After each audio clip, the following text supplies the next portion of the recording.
Okay, great. So look, we're starting again, week 2, just looking at this idea of love as the foundation of Christian community. And so far last week, we explored this idea together that Jesus is the beating heart of the Christian life. Our love for Jesus is the beating heart of the Christian life.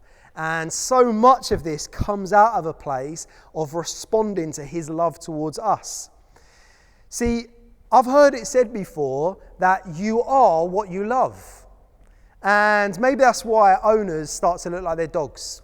I've been looking after a friend's dog recently, last few weeks while she's away on holiday. And actually I can just see slowly the dog morphing into looking more and more like me and me beginning to look more and more like this animal. And actually they do often just say that the more that you love something, the more that you become like it. And actually that's really true of the Christian life as well. I would just say that the more that we love Jesus, the more that we submit our lives to him, and like I said last week with Mary, just sitting at his feet and spending time in his presence, the more that we become like him. And being really honest with you, that's my greatest desire in life. I want to become more like Jesus in all that I do. I hope that by the time that he calls me home into glory and he says, Oli, race is up. Well done, good and faithful servant. Were you well pleased? I hope that by that day, whenever he calls me home, I would be more like Christ then than I am now. So I want to be transformed into his likeness. And the greatest way to do that is by staying in a devoted, loving relationship with him, because you are what you love. See, again, like I said last week, I started to realize that the beating heart that we have, ba-boom, ba-boom, ba-boom, as it starts to beat, actually a healthy heart that is beating as it should and is supplying blood to the rest of the body, it will start to take this oxygenated blood. You see, what we do is we take deep breaths of oxygen into our lungs. You might remember this from PE or science lessons at school. Taking deep breaths of oxygenated air into our lungs.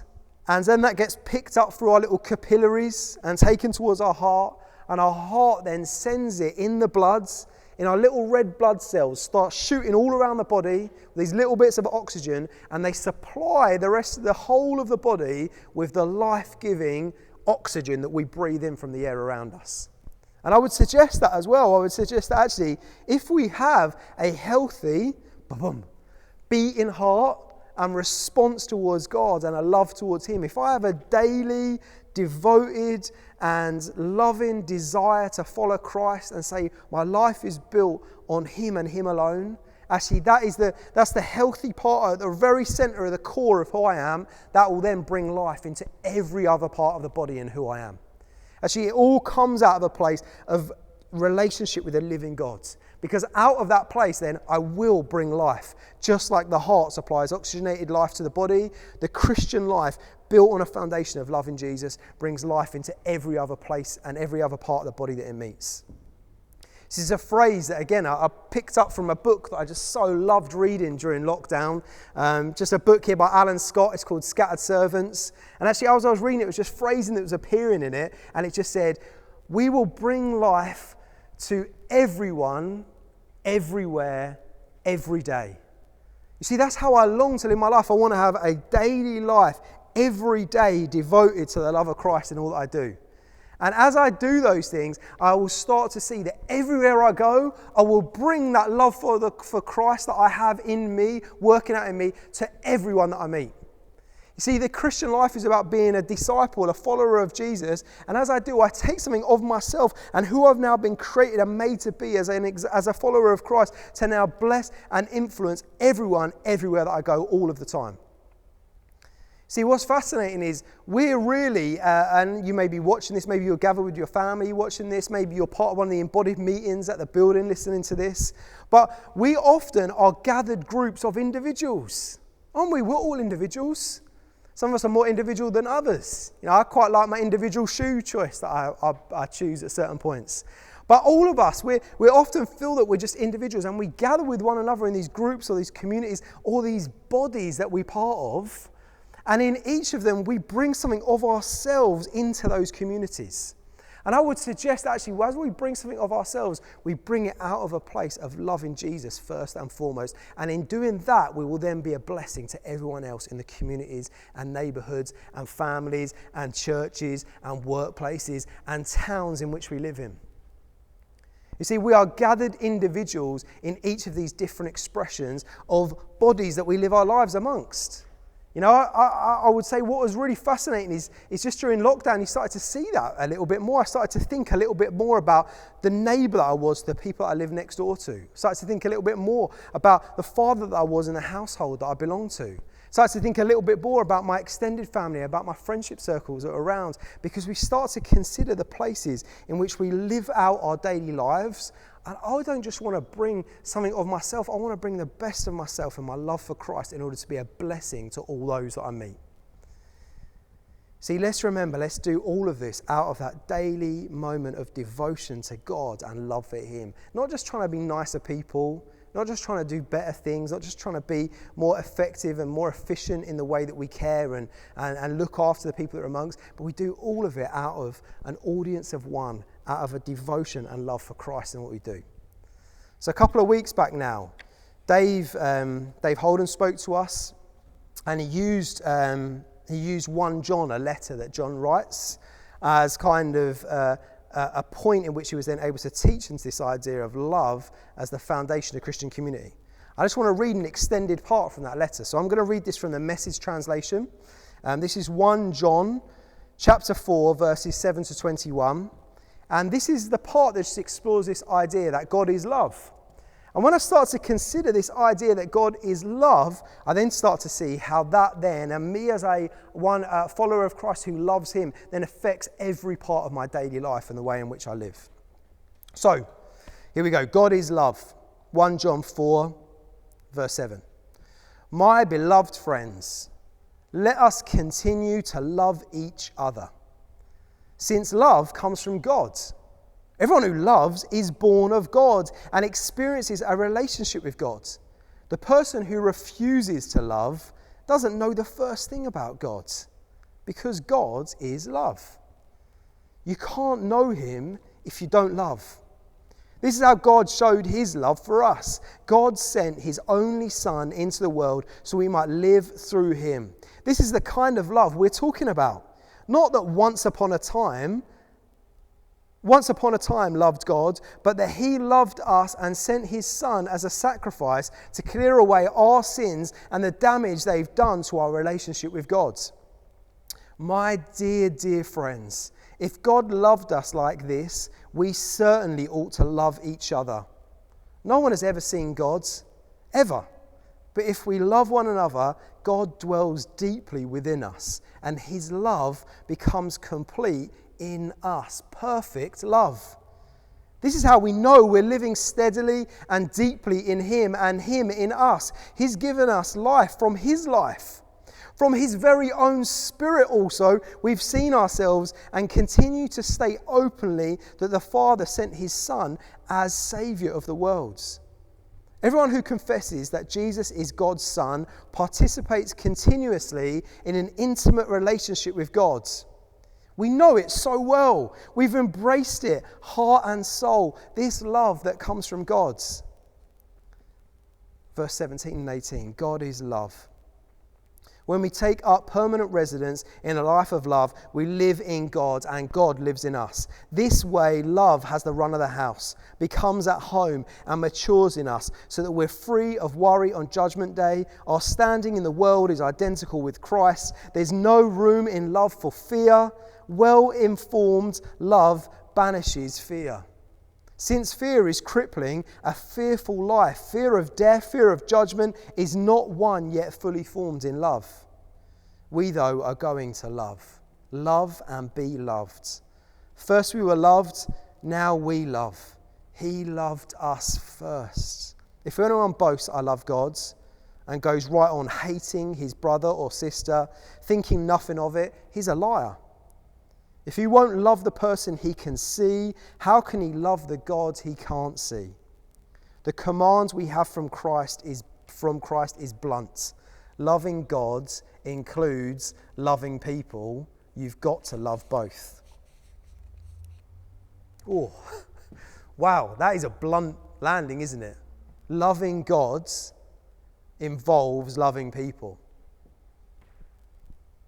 So out of this beating heart of a love for Christ, and I have to express that in the way that I love others. That's how I'm going to demonstrate, act out, show my love for Christ in the way in which I love my brothers and my sisters, in which I love the world around me. See, that can become quite daunting, can't it? You can start to consider this, sort of the daunting idea of how am I going to love the world? How am I going to love everyone that's around me? How am I going to love? It just seems too big a concept or an idea. And I would just suggest this: before we try to change the world, let's learn to change a nappy first. Before we try and do the big things, let's try and master the small things that God puts before us. Before we try and do something big out there, let's try and master the thing that God has called us to daily in the lives that we now find ourselves in here and now. See, if we're about bringing life to everyone, everywhere, that can be daunting. It could start to consume us and overcome us and say, there's no point. I can't do anything about this. The world's too big. The problems are too large. I don't quite know what to do about it. But John gives us an example of saying, start here. Start by loving your brother and sister. Start by loving one another. Start by expressing that love to the person that's in front of you right here, right now. See, I'd suggest it's this. We need to start by loving what's close to us before we start trying to love what's far away. See, I've got two examples of this here that I just want to use. We're going to start off by, I want to show you a quick clip from Twitter of a fighter, MMA boxer, and just his relationship with his own father. And so we're going to watch that very quickly, and then straight off the back of it, I want us to hear the words of a brilliant blog post that I read recently. And this blog post, it sums up what I'm trying to see here more concisely and more articulately than I could preach it. And so I just want us to hear the words of, first of all, this video and this fighter talking about his father, and then the words of this post, and then we're going to pick the talk back up in a few minutes' time. Dad, come here. I was going to bring... Yeah. So we've been fighting right now in this time in our country. We're doing this whole Black Lives Matter. Everyone's fighting, everyone's looting. This is my father. I was born in foster care. I didn't have a mother or a father. They gave me away. My father wasn't fit to be my father. This is my dad here, Jacob Benny. He's been there since the beginning. He's done everything. He lays his life down for me, and I lay his life down for him. I don't judge any man on the color of their skin, but the content of their character. We're here. We love. It doesn't matter what color it is. It's all about love. You can't beat hate with hate. You beat hate with love. So everyone out there, please stop fighting. Please come together. We can't beat it that way. With love. Love what's near. Trevin Wax, September the 1st. Our generation is prone to radicalism without follow-through, Kevin DeYoung writes. We want to change the world, and we have never changed a diaper. This quote has stuck with me for more than 10 years now. I've thought of it multiple times as life has chastened some of the youthful passion for seeing massive transformations in the culture or the church. Similarly, Andy Crouch has warned against focusing our attention on changing the culture out there somewhere, whatever that means, when we find it nearly impossible to cultivate and maintain the kind of flourishing culture we'd like to see in our own home. You think changing the world will be easy? Try changing yourself first. Having read much of G.K. Chesterton, I now look askance at anyone who seems to speak primarily in the abstract, fixing the economy, or changing the culture, or loving humankind. Why?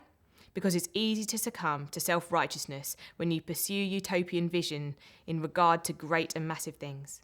It's when you are faced with the smaller things and the people nearest you where you begin to spot your own flaws and diagnose your lovelessness. In a Peanut strip from 1959, Linus Van Pelt says, "I love mankind. It's people I can't stand." We're all about loving others and loving people and loving your neighbour in the abstract. But then we discover that others around us and the actual persons we come to know and our real next door neighbour might turn out to be harder to love than we expected. In The Brothers Karamazov, Father Zosima recalls the confession of a doctor he once knew. "I love mankind," he said, "but I'm amazed at myself. The more I love mankind in general, the less I love people in particular, that is individually, as separate persons. In my dreams, I often went so far to think passionately of serving mankind, and it maybe would really have gone to the cross for people if it was somehow suddenly necessary, and yet I'm incapable of living in the same room with anyone for even 2 days. This I know from experience. As soon as someone is there, close to me, his personality oppresses my self-esteem and restricts my freedom. In 24 hours, I can begin to hate even the best of men. One because he takes too long eating his dinner, another because he has a cold and keeps blowing his nose. I become the enemy of people in the moment they touch me, he said. Many of us can relate to the annoyances and obstacles that make it hard to love those closest to us. We're told that marriage is all about compatibility, but what if the greatest secret of marriage is working through incompatibility, standing forever next to the spouse you sometimes can't stand? We're told that loving our kids comes naturally, but what if it requires a supernatural endurance? Yes, you commit to loving your kids no matter what, but that kind of love often requires you to leap over whatever you may dislike about them in the moment. Social media makes it easy for us to see ourselves as more loving than we really are because we redefine love in terms of the love for the world we express, or the social change we get behind, or the causes we support. Still, in the end, it's not saying believe all women, or Black Lives Matter, or make America great again that ultimately defines the test of our loves. Slogans are easy, suffering is hard, and there is no real love without suffering. Our ideas of loving whatever is massive and influential, of scaling our love in the abstract, can lead us to overlook what is right in front of us, the people and the things that are nearest.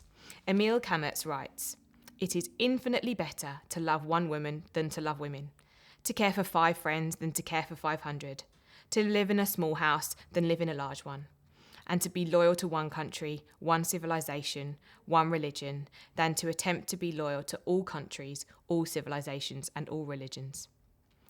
In an era of constant online connectivity, we think keeping tabs on our hundreds or thousands of Facebook friends is a reflection of our love, but the real test of friendship is how we bear with and care for our handful of closest friends. We think the bigger the house is better than the smaller. The mass-produced items better than the homemade craft. The chain restaurant's menu is better than your family recipes.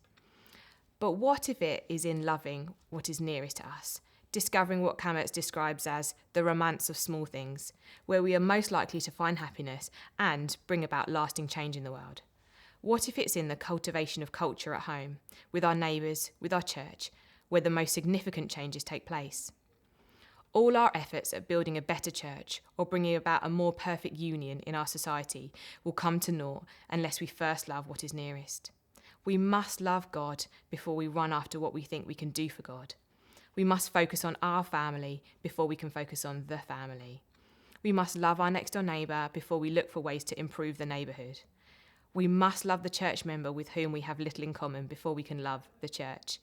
The love that goes farthest starts with loving what is nearest. Okay, wow, that is challenging, that post. I read it, and to be honest, sometimes you read things and you think, oh, that's all right. I agree with all of that. Sometimes you read stuff and it gets under your skin. You think, no, really? Is that really what the Christian life involves? Surely not. You can't mean that. You can't really mean that. You see, loving what's near is actually, I believe, much harder than what is far away. When it's far away, I can be safe, I can stay at a distance, I can keep away from it if I need to, I can retreat back into my own home because it's a mile away from me. I can become detached, but when it's near, it's personal. It's often inconvenient. It's often much more likely to cost you a lot more to really love the things that you are close to than the things that are far away from you. See, loving what's close involves my neighbour's dog that barks continuously and irritates me when I'm just trying to sit in the garden and relax for a little while. Loving what's near is having to put up with the neighbour down the street that decides to put a bonfire on a Sunday afternoon when I've just put the washing out on the line. Loving what's near is having to accept that sometimes someone parks over my driveway.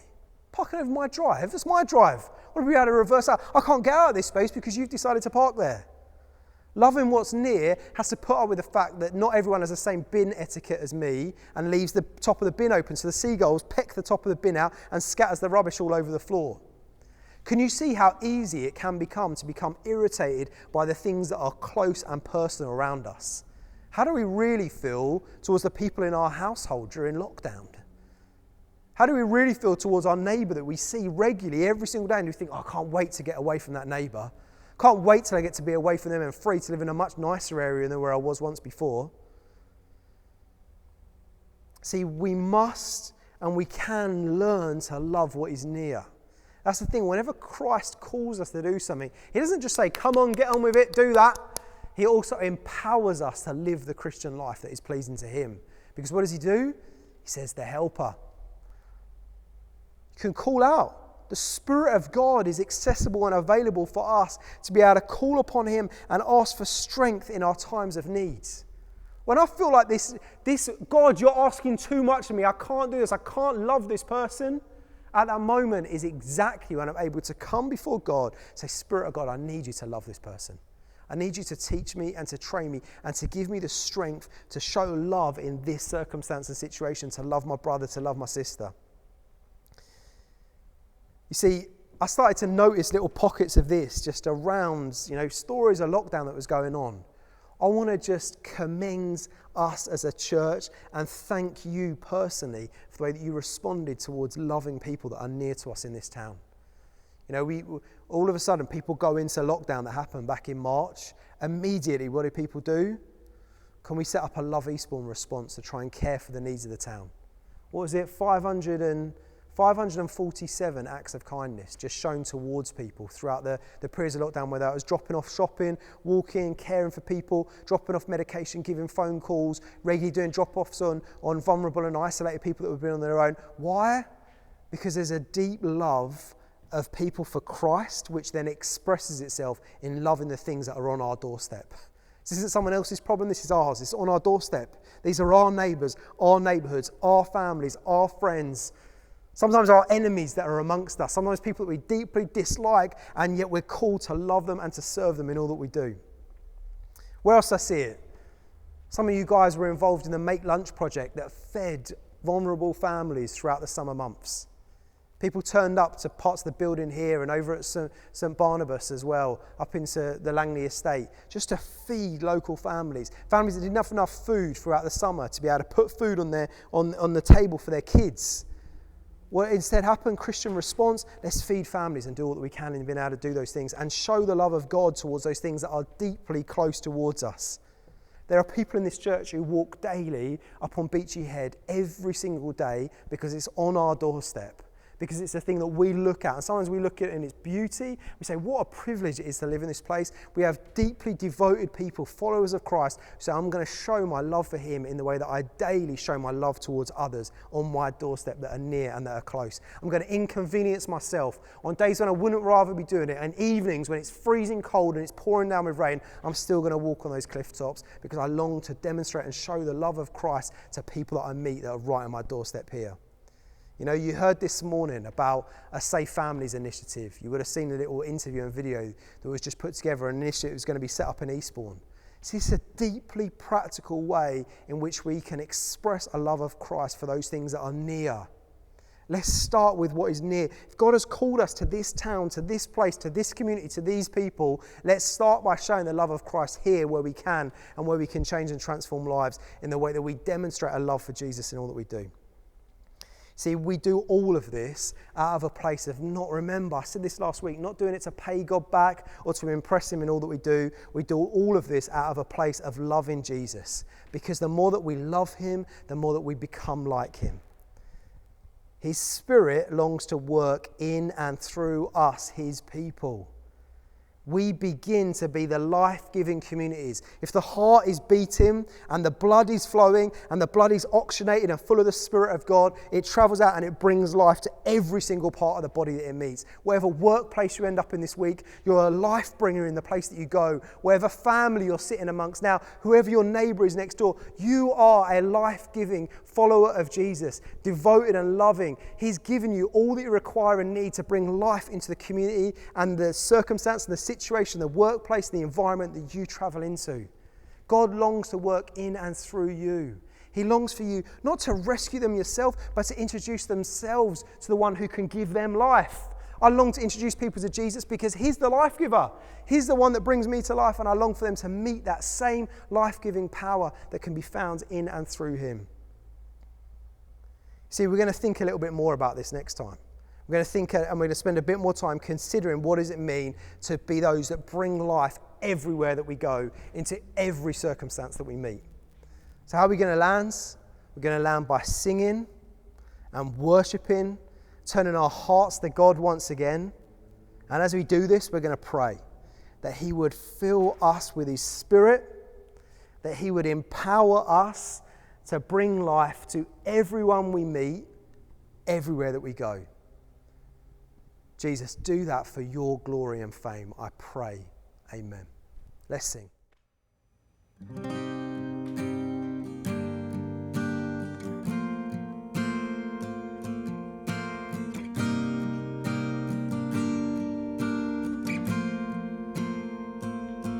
All the room was hushed and still, and when the bowl was filled, he knelt to wash their feet. And when it was complete, he said, "This is what I'm asking you to do. This is why I'm kneeling here beside you. This is what I want my church to be. This is what I want the world to see. Who it is you follow. Love each other, one another. Love each other in the way that I have loved you, and walk together. And whatever comes, love each other in the way that I have loved you.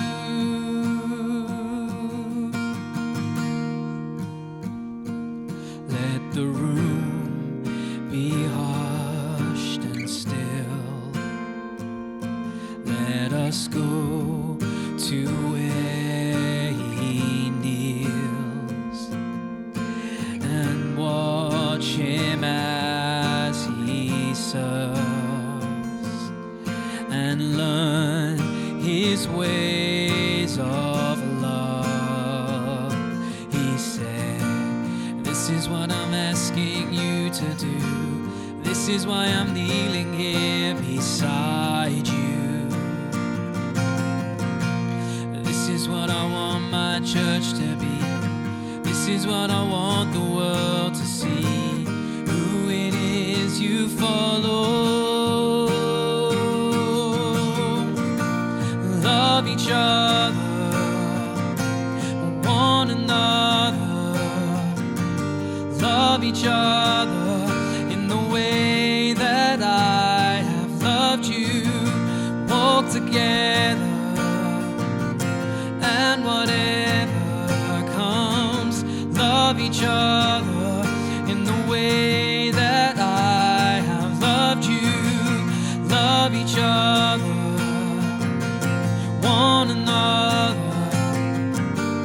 Love each other in the way that I have loved you. Walk together, and whatever comes, love each other.